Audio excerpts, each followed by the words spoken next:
Hi everyone, it's Mike here from Ozone Health and Fitness, and today we're talking about core strength and balance exercises to help particularly newcomers come into the game, to help them develop more stability in their swing, get more consistency.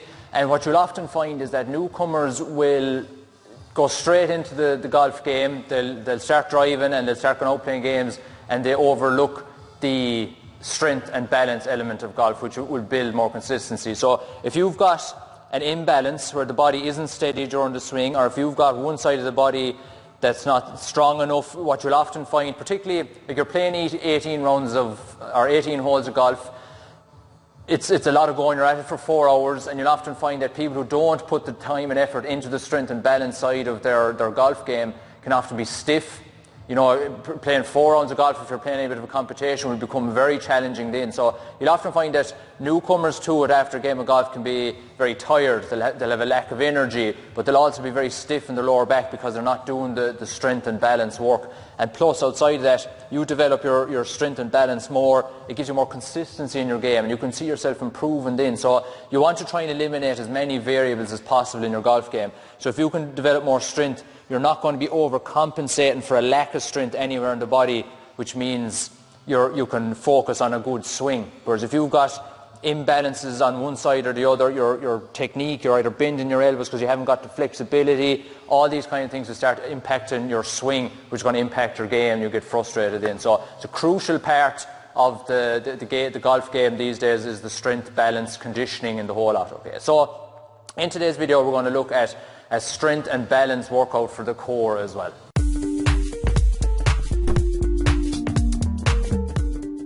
So this exercise is called a T rotation. So with a T rotation we're going to start from the knees, but I'll show you how to progress it if you're able to do more. So in a T rotation we're just going to have our knees here on a mat like this, and we're going to keep them nice and wide.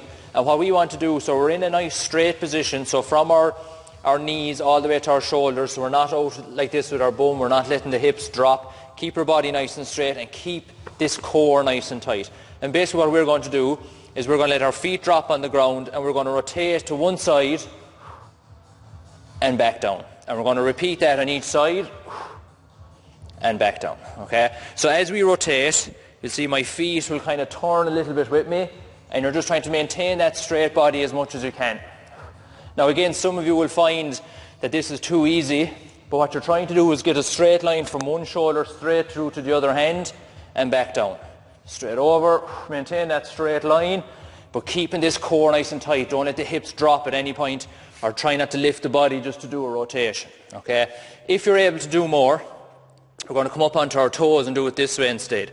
So again, our feet are nice and wide, and as we rotate, the feet will come flat on the ground as you rotate up on top of the hand and back down. So this is a great exercise for balance throughout the core, but it's also for that strength, because this is basically a plank position. So as you know, the golf swing is a lot about the rotation of the body, so this is going to help build in that rotational flexibility as well, but also the core strength to give you that power through the swing. Just going to keep rotating over and back.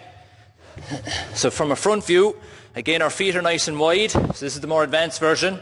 We're going to rotate, so try and get that line as straight as you can and keep your head in a nice neutral line, and then rotate back the other way, keeping that core as tight as you can and back down. So again, to make it a little bit easier, drop to your knees, but keep your body as flat as you can, so it's a straight line from your shoulders to your knees. And again, put your feet on the ground. You might have to bring your hands in a little bit closer, support your balance, and you're just going to rotate up. You can also follow the line of your hand as you come up. And just go as far as is comfortable. Don't overstretch where you start feeling pressure on the lower back. So for this exercise, look to do 3 rounds and 12 on each side. So as you rotate is 1, and as you rotate is 1. So do 12 in total, 3 full rounds.